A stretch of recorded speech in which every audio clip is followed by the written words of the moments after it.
Welcome to Earnscliffe's webinar series. My name is Alan Gregg. I'm a principal at the Earnscliffe Strategy Group. For those of you who might not be familiar with our firm, we are a public affairs consultancy with specialization in government relations, public opinion research, and strategic communications. Today, we're here to talk about a budget that was introduced yesterday, and I'm joined by four of my colleagues. Ellie Alboim is a principal in our Ottawa office, probably the longest serving Earnscliffean, I believe, at this particular point in time, and also a veteran of drafting many budgets.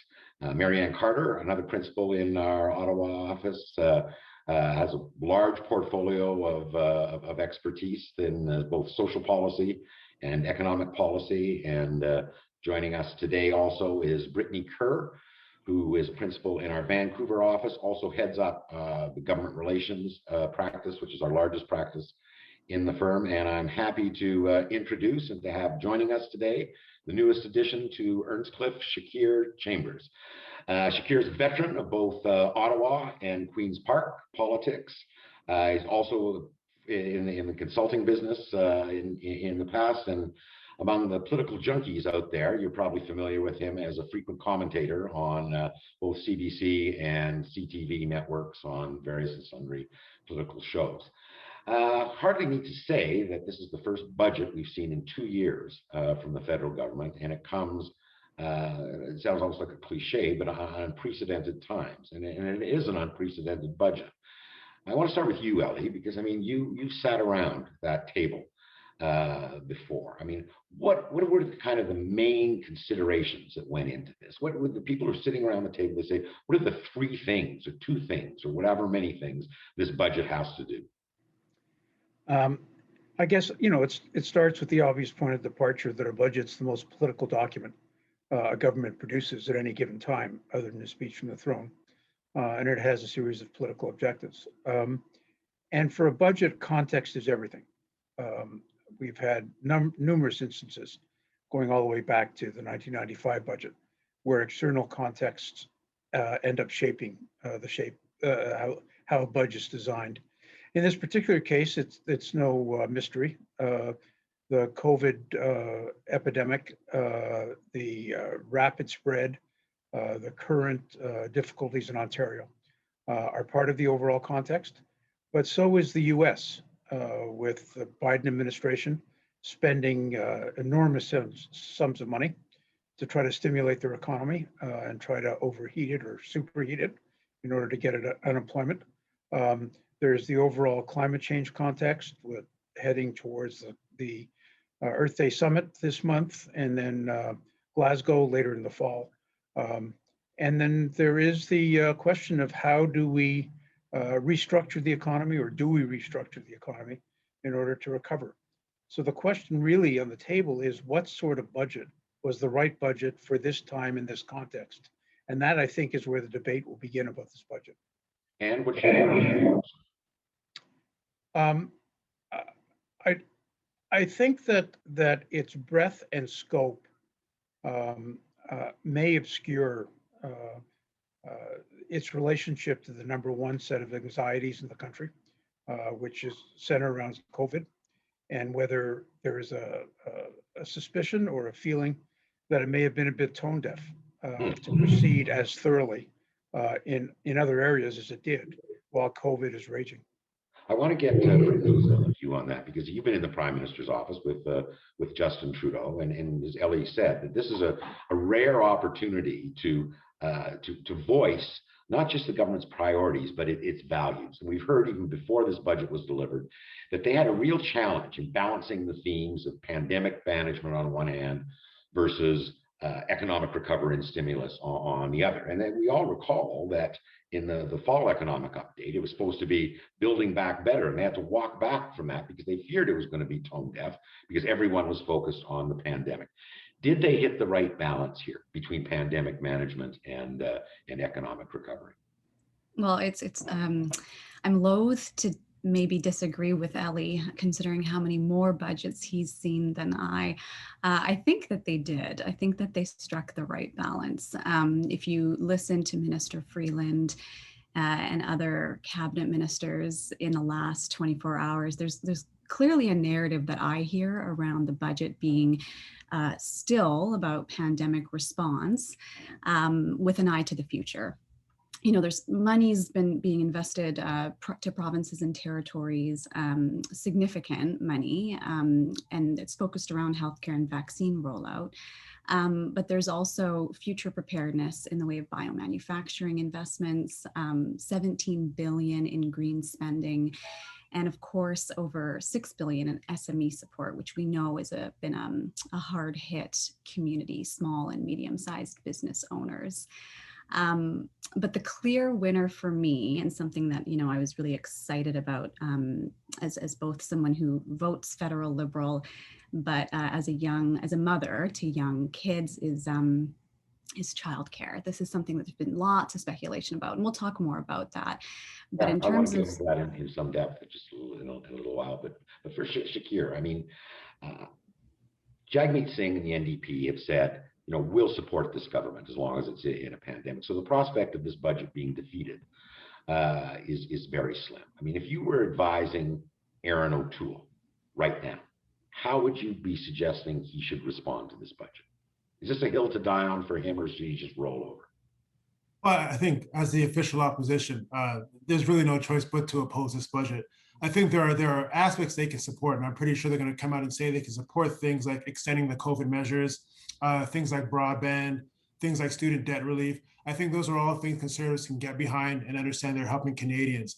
But I think when you get into the additional spending measures, when you get into, I guess, what the Liberals have kind of termed as their stimulus package, I think those are measures where Aaron O'Toole is going to say that is a bit much, right? Even when he came out in his convention, he was saying, I'm going to get a path to balance in about 10 years. In this document, there's really no path to balance here. I think those are things where he's going to kind of rest his head and say, in a conservative government, we're still going to take care of Canadians, but we're going to do it in a more physical sustainable way as we go forward. I know we're going to get into childcare, but even on the childcare issue, I think it's a matter of if you want a national program or if you want direct payments. And we've had this debate in 2006, and we've seen how it's played out. So I think there are ways that Aaron O'Toole can position himself, having more of a conservative vision, if you will. Even look at what's happening in his caucus as of late. A lot of folks looking at him as a liberal light or someone that's becoming too moderate. I think if he just gets behind this budget wholesale, kind of adopts some of these liberal positions, he's going to lose even more control of his caucus. And if we're going into an election, if this budget is actually a document that sets the table for an election, it's very difficult for me to see Aaron O'Toole say, I support the Liberals election document, if that's what you view it as. Well, Ellie and I are old enough to remember when deficits really was an issue. People were actually concerned about it. Do you think O'Toole is going to focus on the fact that our total debt has literally doubled in the last 18 months? No one seems to care. So I would disagree with that. I think people do care. I saw a polling about 2 weeks ago, I think from Ipsos, that was showing that people support the immediate COVID measures. Again, the wage subsidies, the rent subsidies, but spending beyond that, they're not sure that it's a priority. I think there's an assumption by the Liberal government that people are just going to be okay with spending as moving forward on whatever they deem are the priorities. And I think Aaron O'Toole is going to say spending is okay, but it has to be controlled spending. Once the emergency relief supports or the pandemic is over, let's wind down those supports. Let's get spending under control. And I think there is polling to show that not necessarily a balanced budget, but bringing it down that debt and deficit slowly, gradually, responsibly. I think there are Canadians who want to see that happening. I should also say at this point, there is a Q&A function at the bottom of your screen. If you have questions for any individual panelist or the total panel, feel free to put them there. Shakir, because he's the new guy, he drew the short straw. He'll be monitoring those, and I'll throw to him a couple times over the course of the conversation. But Marianne, I mean, one of the oldest political maxims is, under promise and over deliver.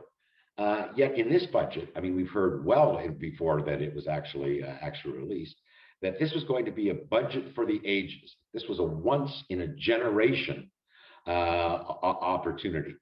Have they delivered on that promise, do you think? Is this an exceptional budget? Well, I think, Alan, obviously childcare figured prominently in this budget. but as some of my colleagues were chatting earlier today, is that there were a number of other issues framed around COVID-19 as it pertains to supports for business and the hardest hit sectors. There's a lot of focus on young people in particular, and supporting them in a variety of training and education programs. There was also support for industries that were hardest hit, like aerospace and travel and tourism. I think the minister has been quite clear that it was going to be a budget for the ages in terms of providing several types of supports, no matter what demographic you find yourself in. I think the concern is, and to build off Shakir's point, is it's a costly budget. It figures that, you know, there's the argument around, well, if you invest in childcare, you're seeing more women back in the workplace, which is contributing to GDP. But a lot of the commentary I was reading last night and listening to was centered around, are we setting up future generations for failure after COVID is over, given the stimulus, and are we going to actually be able to get back on track? So in terms of programming, Alan, and promises, I think there were a lot of big ticket items, and some of the environmental pieces certainly figured prominently in there, but was overmasked by the large childcare investment. But I mean, some of the editorial comment this morning is saying that this budget really does represent the start of a new era of activist government. The notion that government isn't a side player, that government is a main driver of economic activity. Do you buy that? Do you see this as kind of a turning point? I do in some respects, and it all is, you know, we need to think about this on the day to day. If there's a federal election looming in the upcoming months, the dynamic could change rapidly. But I was reading a piece this morning that was comparing Minister Freeland's budget to, like, gone are the days of the Margaret Thatchers of the world with neoliberalism and small government. And Freeland actually articulated that in some of her writing prior to entering politics. Yeah. And I think it's actually just more about a political preference and interest. Many people in this country want to see government more activist and more invested in social policy, whereas there's others that would rather see tax credits and other programs to support individuals making their own specific choices. Right now, as we see it, the Liberal government has been the most activist in the history of Liberal governments, and it's certainly overtaking the NDP and bloc space in social policy, that's for sure.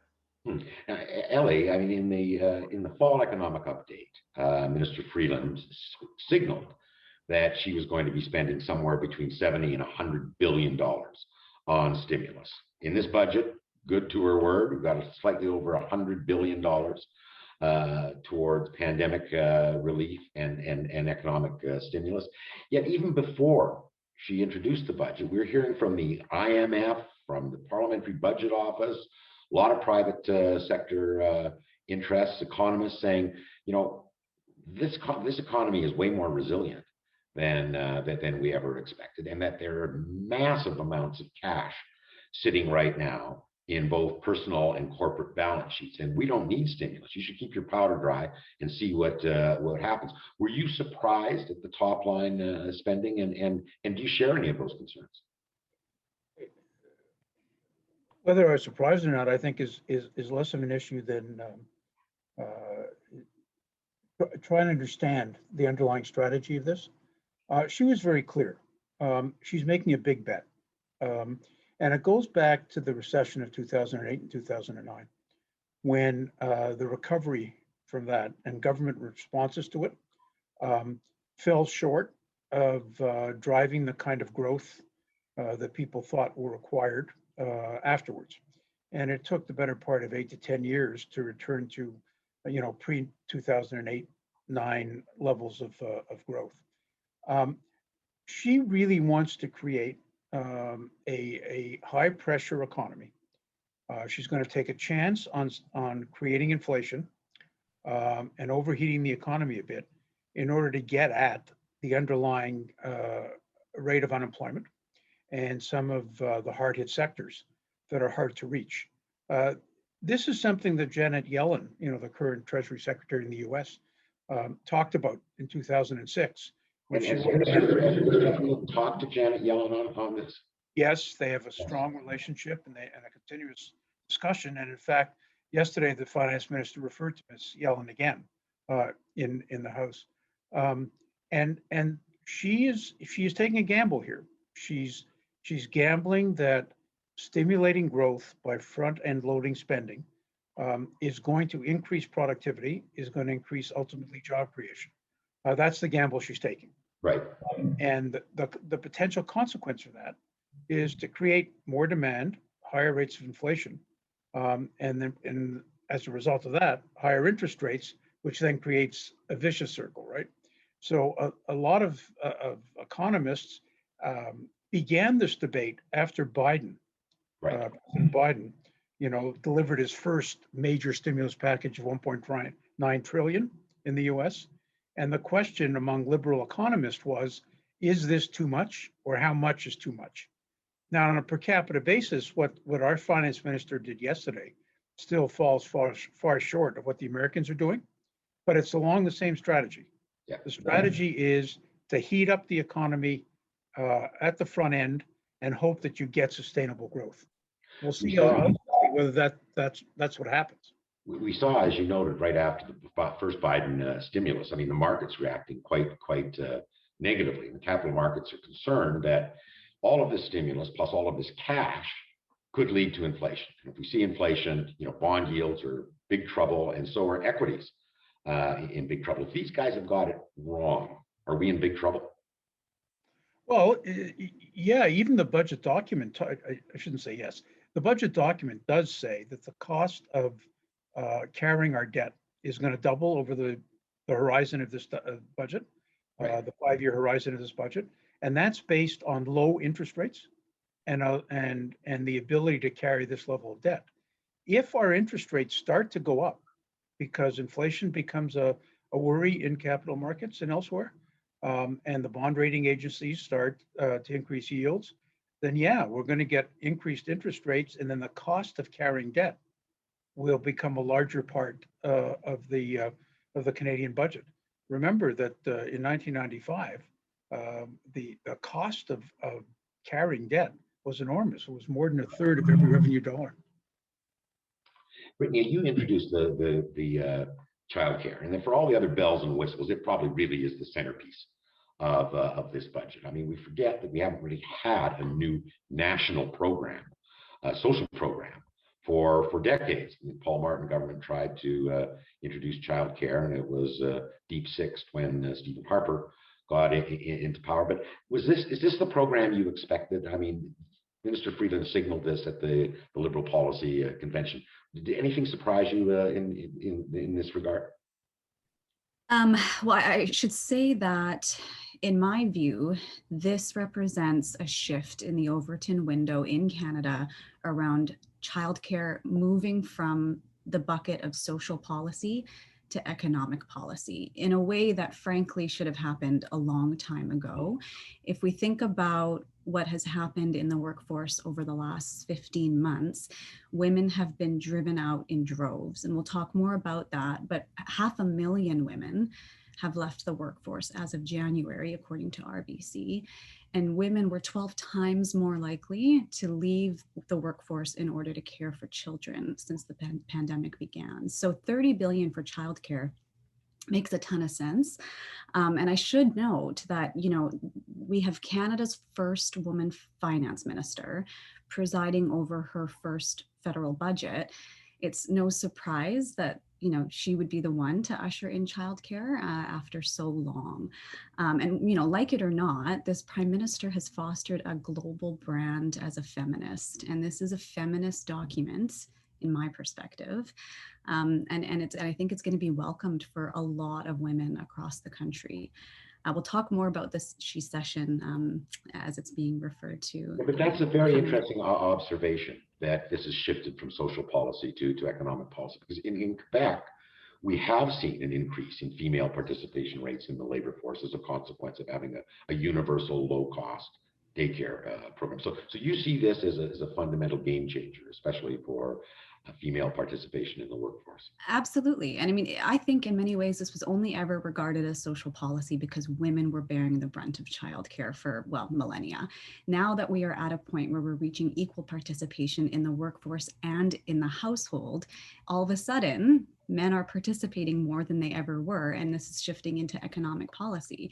Of course, this is just my view.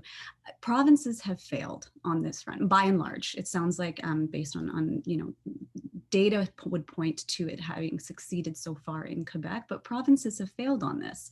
So yeah, the federal government is stepping up to address a significant gap that exists in Canada. Now, Shakira, the child care policy is a national policy, so-called, but childcare falls under provincial jurisdiction. And we know that the provinces hate federal intrusion into their territory that is related to tied financing. How do you expect the provinces to react to this budget overall, and very quite specifically to the daycare provisions that are in it? So I think overall, I think there are some good things for a lot of the provinces. I mean, if you look at a province like Alberta, for example, devoting some money to carbon capture technology, which I know was a request from the oil and gas industry, for example, I think goes well with that province. I think the Premier's office is pretty happy with that commitment. When you look at some of the other stuff in Ontario, for example, whether it's funding for long-term care, we saw what happened in Ontario's long-term care homes throughout COVID. There's obviously a need to fund and better resource. Obviously, if you tie it to a national standard, you're going to have some kind of conflict with the provincial government. But overall, devoting more money to that is a good thing. Things like infrastructure in Ontario, whether that's helping regional development agencies, I think that's a good thing for Ontario. But when you start to get to the high-profile issue, like you mentioned, the childcare, I think the sense that I'm getting, at least, definitely in Ontario, is that there will be some opposition just because of the money being devoted to it. I mean, going into this budget, we knew the provinces had a priority of wanting more on the healthcare transfer front. That wasn't mentioned at all. We know there's going to be negotiations, but that money wasn't put on the table for provinces to kind of deal with healthcare and have that transfer increase. But what we did have was what I guess the priority that the government thought was more paramount right now, which is childcare. So to negotiate with a province like Ontario, or to negotiate with a province like Alberta, which is a massive deficit, massive debt given the COVID expenditures, I'm not so sure they're going to say they're in a position right now to fund those priorities. So it's going to be a long, drawn-out negotiation. I'm not sure where the provinces are going to land, but I don't think it's going to be as easy as just moving forward and saying, again, the Ontarios and the Albertas of the world are just going to agree to it. You might get some traction in BC. You might get some traction in the Atlantic provinces, but I think it's going to be, again, a longer, more difficult negotiation. And going back to the point that we spoke about earlier, a way for the Erin O'Toole, the Conservatives, to position themselves. I think it might be a different discussion, again, if money's going directly to parents, as opposed to having a national framework where costs could obviously balloon even further and push provinces even to more debt and deficit moving forward. I want to ask you supplementary on that, about Ontario specifically, because for a while there, it seemed that Doug Ford was saying, gee, this being reasonable and compromising is really working for me. But lately, we've seen some real tension between Queen's Park and Ottawa. How do you see this budget impacting on those relations? And I guess specifically, I mean, is the problem with COVID in Ontario so acute that both levels of government are actually almost compelled to work together? Because if it doesn't look like they're both pulling on the oars at the same time, whoever isn't is going to get into big political trouble with Ontarians. Yeah, so I think we saw the finance minister in Ontario, Peter Bethlenfalvy, respond to the budget. My view was it was an overall negative tone. They were talking about procuring vaccines. They were talking about the Canada Health Transfer wasn't mentioned at all in the budget. So there are definitely things that they wanted that they felt were priorities that they didn't get from the budget. But I think, again, the things that I've mentioned that the federal budget actually provides to Ontario on the infrastructure piece, on the long-term care piece, obviously childcare, if they agree to it, there are some goodies in there for the province. You usually never get everything that you want in a budget, and I think this budget is no different. When you talk about the political dynamics between Ford and Trudeau. I mean, as of late, we see them both making a lot of political moves. On Sunday, the Prime Minister came out, and the tone in terms of providing additional support to the province, it's almost a notion of bypassing the province, and we're going to go in there, provide additional resources to clean up a mess that you've made. And then you see Premier Ford on his end playing political games as well. Well, you know what? The feds are not doing a good job on procurement of vaccines, so we're going to go to consulates and try to negotiate our own agreements with consulates. So they're both doing political maneuvering. Obviously, with a pandemic or an issue of this magnitude, nobody wants to be seen as not doing enough, and I think you're seeing that play out. However, as we head into an election, both federally and definitely provincially, if you're Premier Ford, is your legacy going to be, I just opposed the federal government on the carbon tax, I went really hard against Justin Trudeau on vaccine procurement? Or do you want your legacy to be, I work with the federal government to secure transportation funding, I work with the federal government to get healthcare funding for our province? Those are more tangible things that you can bring to voters. So I think we're seeing, in the period we're in, there's going to be animosity. Again, the pandemic is bringing out the worst in both levels of government. But I think as we move forward, as we get into an election, Premier Ford knows you need results to go to the ballot box. Ontarians want to know that you've delivered results to them. And I think once we get through the worst of this pandemic, you'll see more cooperation and more collaboration, both with Ford and Prime Minister Trudeau, and both with Ford and Finance Minister Freeland.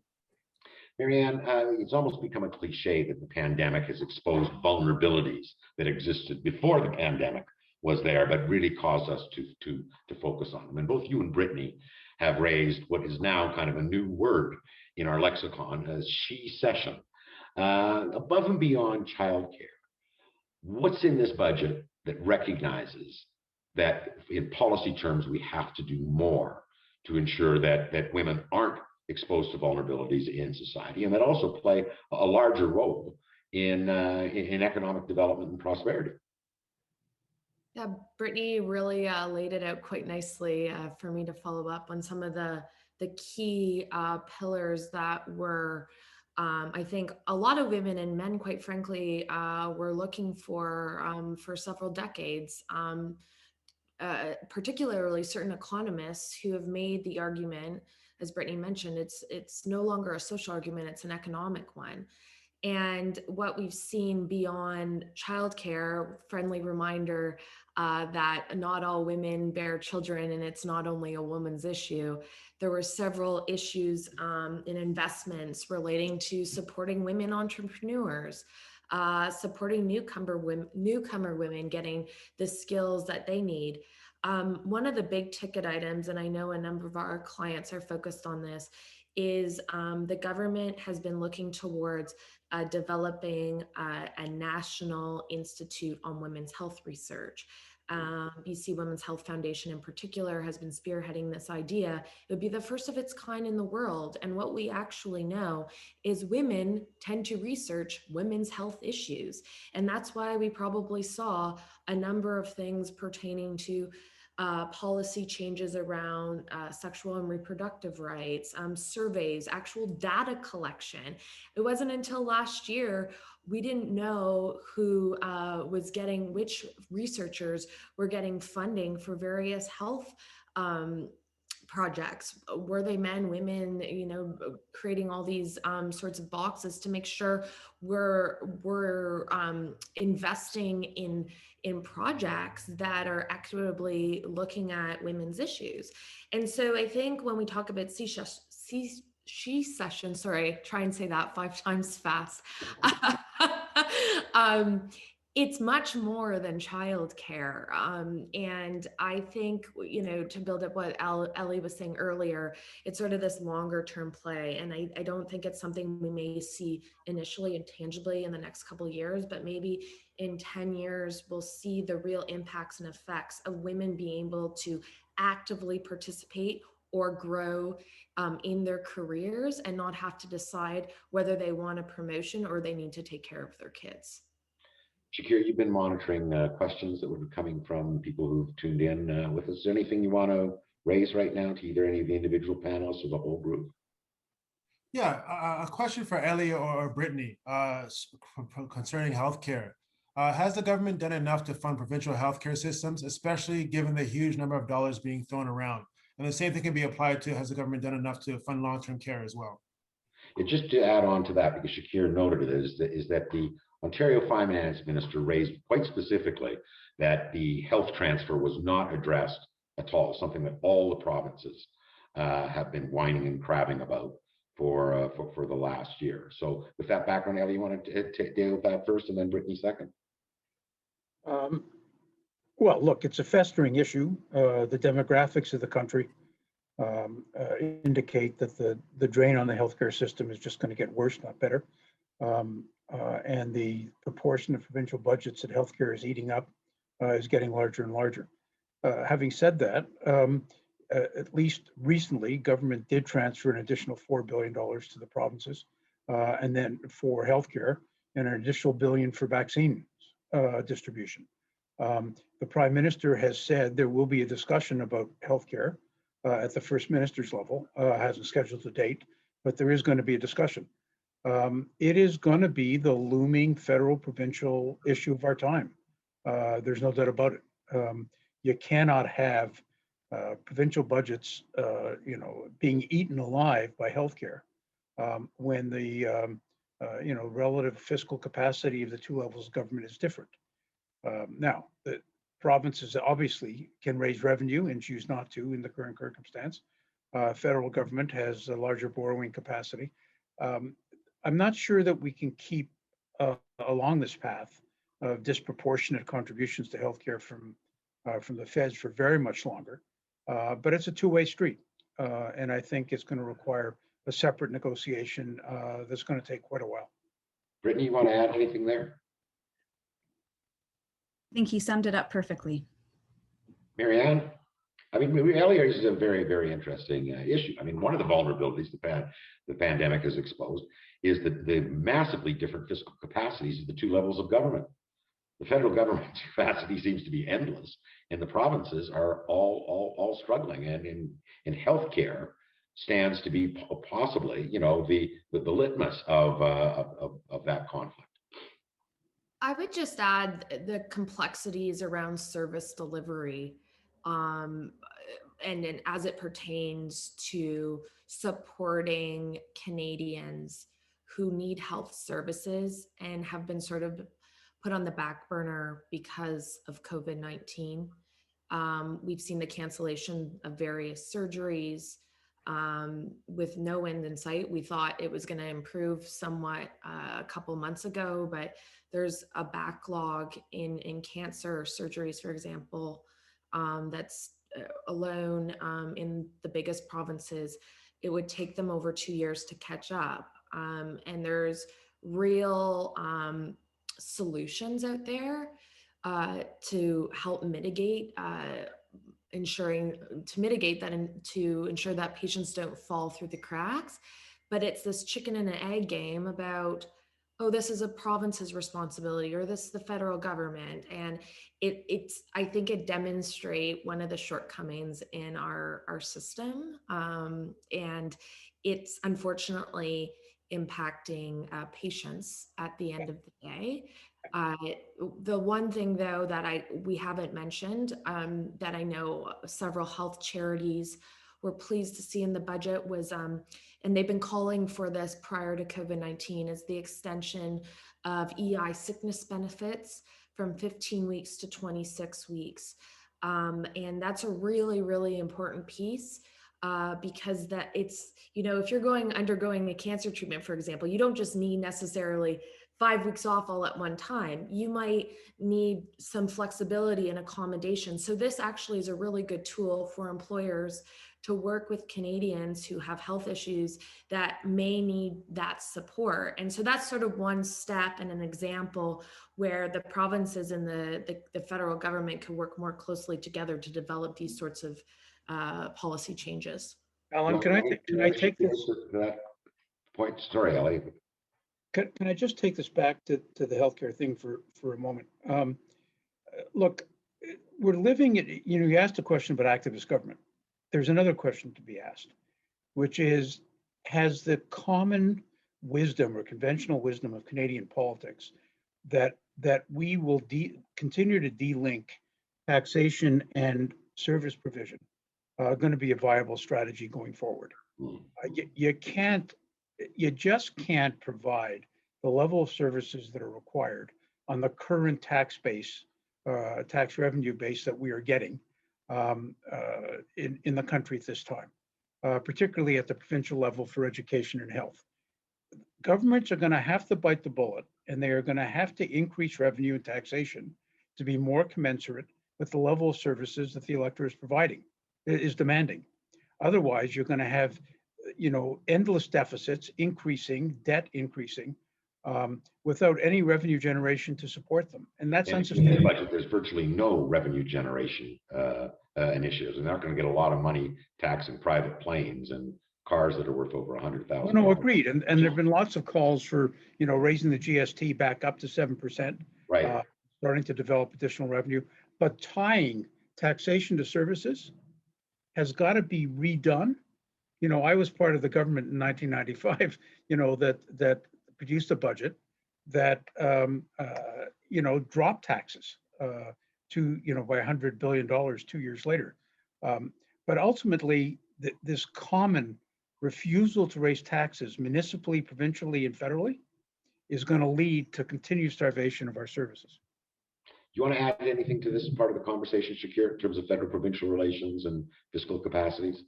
I was actually going to ask a follow-up question to Ellie because he mentioned the taxation. Why do you think there's so little mention of new taxes in this budget, especially taxes on the wealthy, which seemed to an idea to get some currency, definitely on the NDP side? Because raising taxes is a third rail of Canadian politics. No party ever wants to raise taxes, particularly going into in an election. My friend David Hurley always says there's never been a government that has won election based on raising taxes, and he's right. So we're always in a situation where we've got an impending election, and governments cannot summon the political will to raise taxes. When I started in politics, Keith Davies says, no matter how many polls you do, I guarantee you'll always find two results. He says, Canadians will always want more services and lower taxation. And that's pretty much prevailed throughout. I want to just go further on that, Ellie, because, $155 billion deficit. I mean, if you told any of us 2 years ago that was possible, and then if you told us on the heels of a $400 billion deficit last year, the minister had resisted the notion of including what they call a fiscal anchor. I mean, metrics and a timeline that would lead to a balanced budget. She used these words in this budget. What's going on there? What's your take on this government's attitude towards the deficit and the debt that they're accumulating and the urgency with which it has to be addressed at some point? Okay, well, those are two different issues, deficit and debt, as you all know. Let's be fair. The fiscal track in this budget shows the deficit going down to about 1% of GDP in 5 years. Right. And back to the levels we were at before we got into COVID. So the deficit track shows that we're a snake absorbing an elephant, right? Which is the COVID spending, but we're digesting it. And 5 years from now, given current spending patterns, we will be at a level where the deficit is sustainable. The debt's a different issue. The debt has accumulated, and you can't start paying down debt until you have surpluses. I mean, it's just arithmetic. You can't pay down debt when you have a deficit.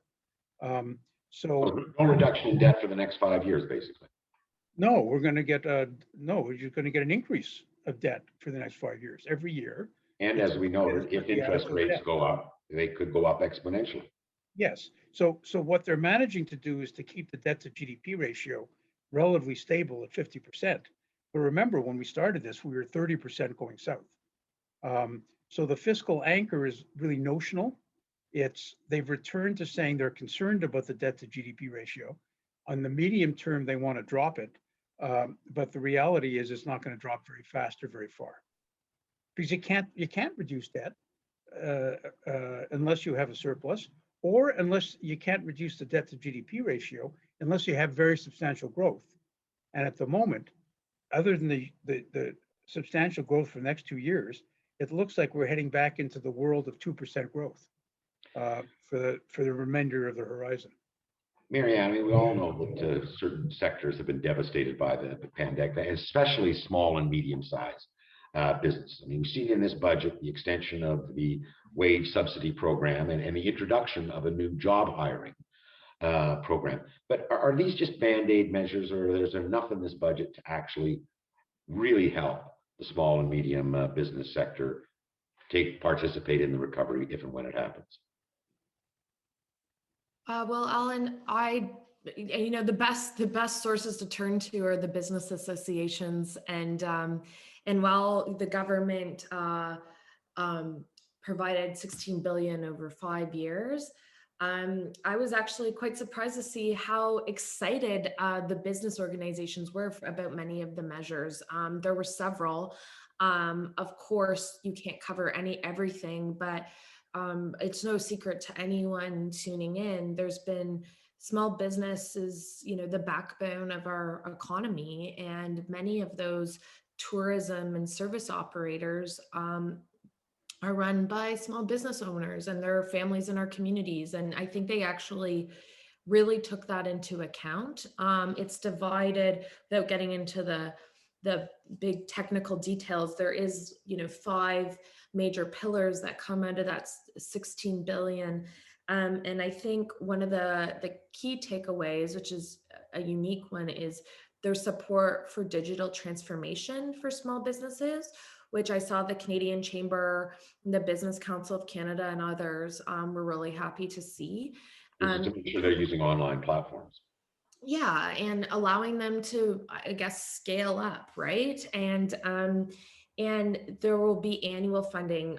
If you want to put the aerospace sector in the small and medium-sized category, it kind of fits in there in some respects, especially the smaller airliners. So while this is arguably not being framed as a business budget, I would certainly say there are several wins in there for SMEs.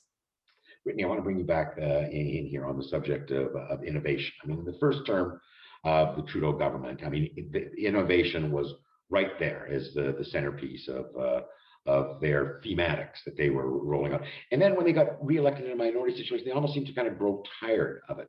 Now we see innovation back big time in this budget. $7.2 billion to the innovation fund, money for AI, money for quantum strategies. I mean, all kinds of things. What happened here? What changed? And is this something that they're really going to hang their hat on as going forward? COVID happened. I think that's definitely one of the catalysts that perhaps returned all of our attention to this space. Obviously March 2020, when this all started to unfold, we did discover that there was a dearth of domestic capacity with respect to any sort of pandemic response, and not at the fault of the current government necessarily, but really years and years, I think, of perhaps not as focused attention as it could have been. So whether it was vaccines or therapeutics or diagnostics, we just didn't have really everything that we needed at that point in time. So biomanufacturing is a huge focus. They did a biomanufacturing consultation in advance of the budget. That was something folks were really looking forward to seeing.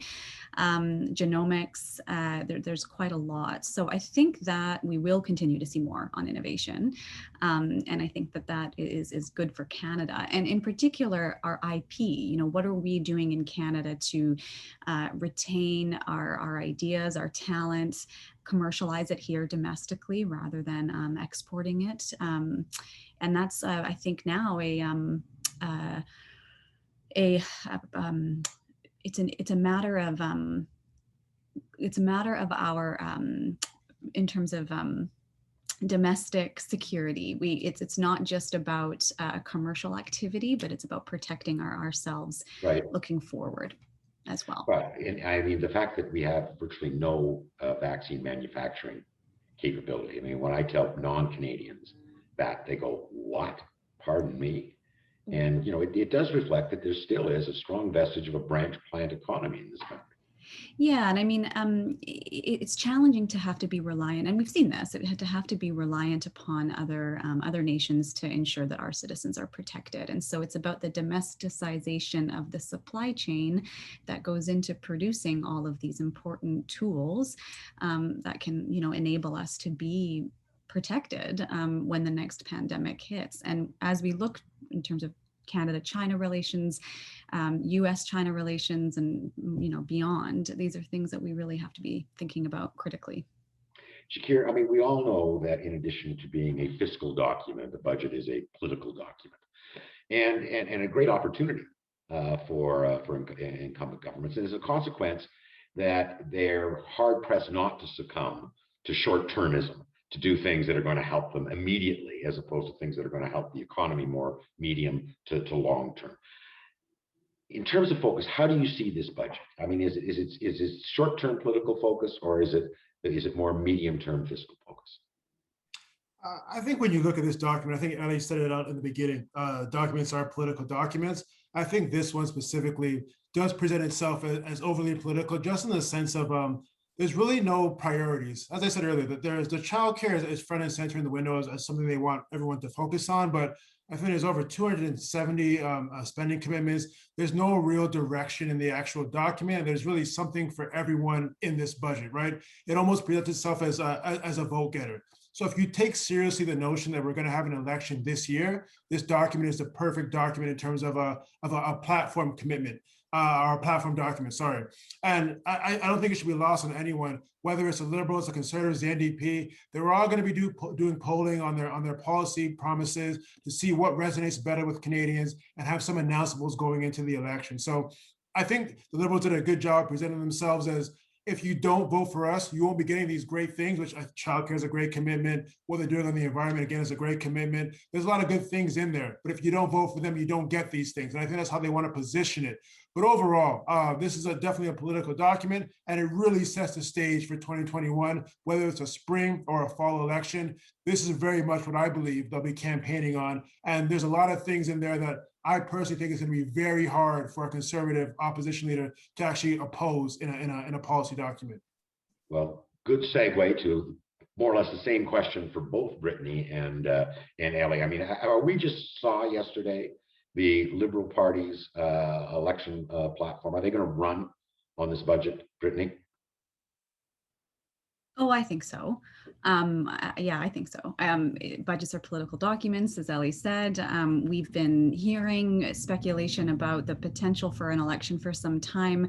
I can't recall when in the spring, opposition parties mused and threatened an election. So certainly, the governing party should be preparing themselves to go to the polls. And I think that we don't want another repeat of 2006. Canadians need childcare today. And so I think this is going to absolutely be one of the central planks to a platform, to a campaign platform. Ellie, would you run an election on this budget? I'm going to cop out. Depends when the election is, and depends on what the context is. Oh, come on, quit being so detailed. Well, look, let me give you a scenario.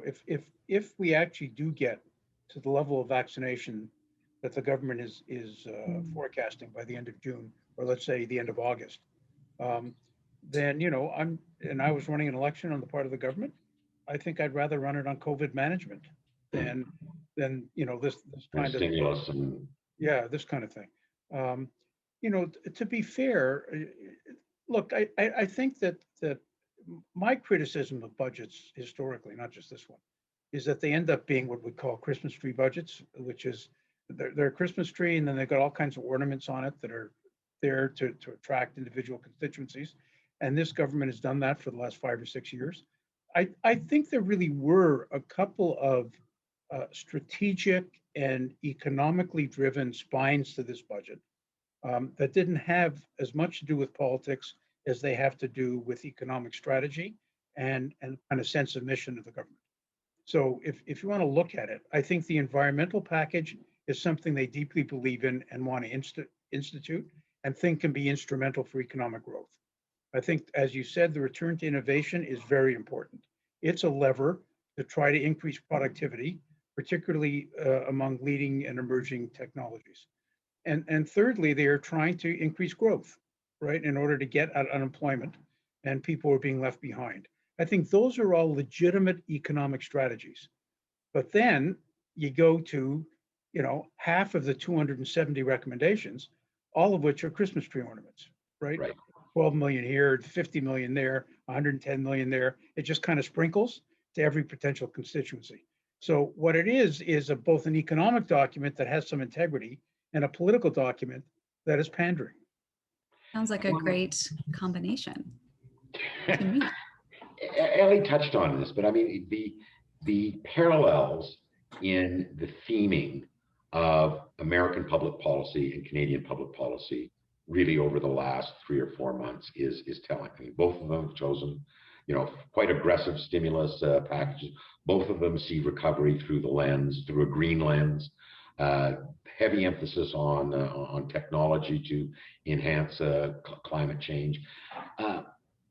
Canadians have often said, that they don't want to fall into the American orbit, but at the same time, it's so important to look at ours as a North American economy as opposed to a Canadian versus a U.S. economy.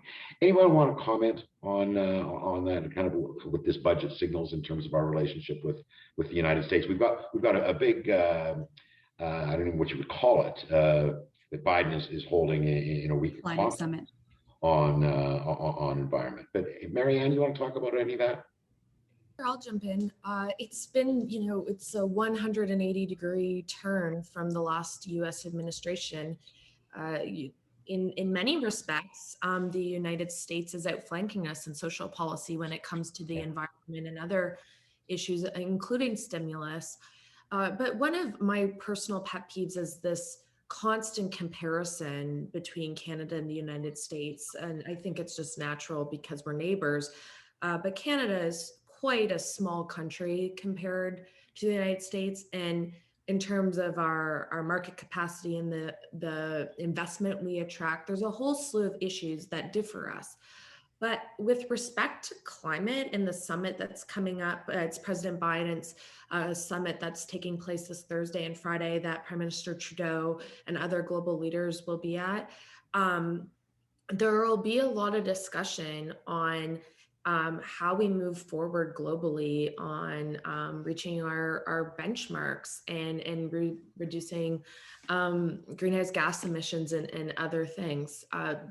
The struggle that I think we take in domestically as a country, and we haven't touched on at all really on this call, is that, the pipeline cancellation that took place very early on in the first few days of President Biden's administration.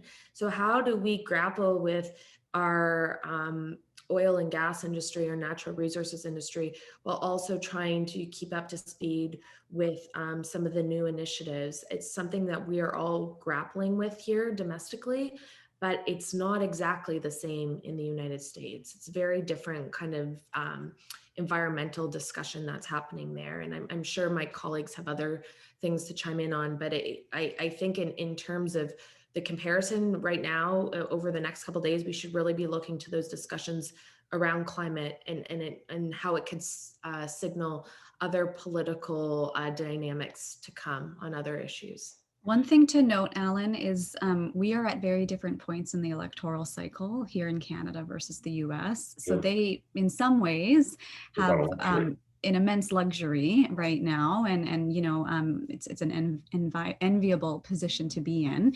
We, of course, are not in that position at all, and all parties are looking toward the next election. And we know that here in Canada, it's natural that there would be some tension, really, soft tension between the two administrations around how we do reach our climate action targets. And we're facing different realities. We're in totally different contexts and landscapes with respect to how doable it is.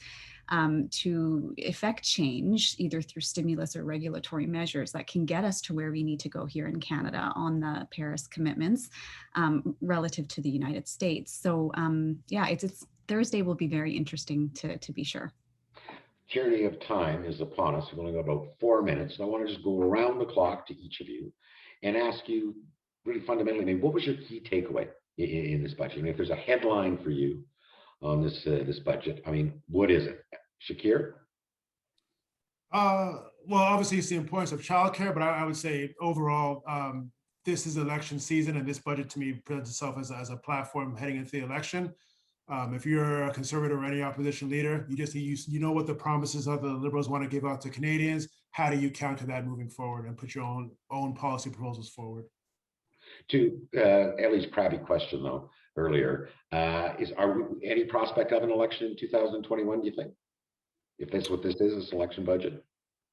If I was a betting man, I would say almost guarantee we would have an election. I mean, unfortunately for the third wave, we might have had one in the spring, but seeing what's in this budget and just seeing how many priorities are put out there and seeing the level of spending that is put out there, to me, it doesn't make sense to go into 2022 and have to introduce a new budget with new priorities and new spending.